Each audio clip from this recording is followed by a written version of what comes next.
Well, welcome to the program, Senator. What do you think of this push by Victoria Police for you to cover the costs of left-wing protesters? Yeah, well, Peter, look, it's sort of an extraordinary development, but not unexpected. You've outlined what happened last year to Nigel Farage when he was on tour with the New South Wales Police Force. But really, I mean, one of the troubles here, I think, is that what we're seeing now is this increasing use of bureaucracy in order to pick and choose events, as you say. And you know, when you've got a situation where the organisers of this event have already hired a private venue, it's ticketed, liquor licence, and have their own security.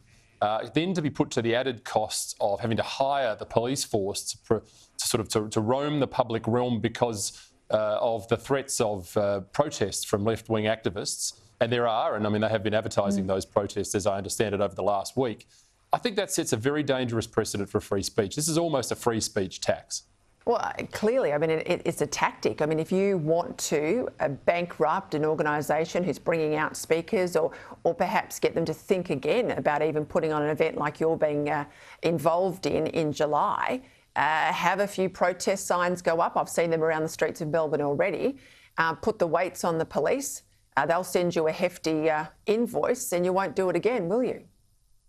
Yeah, that's right. It's hard to imagine this happening the other way around for a left-wing show. I mean, apart from anything else, Conservatives tend to be more polite with their protests. But this, I think, is happening around university holidays, and presumably all the arts and gender studies students have got nothing better to do but cut up mum and dad's hose to make a bong. So they're out protesting against what is basically just an interesting set of speakers. I mean, you know, I count myself in that perhaps, so I'm a sideline of the whole show. But really, it does set that tone. I mean, if you don't like a show, then one way of shutting this down would be to threaten protests and let the bureaucracy do what it does. We saw this in South Australia with the Walk for Life, which is a pro-life organisation that were put through the ringer by SA Health with bureaucratic guidelines over COVID.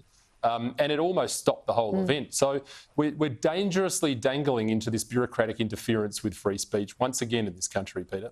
Do you know when we have big pride rallies or pro-trans marches, are they sent the bill for police attendance?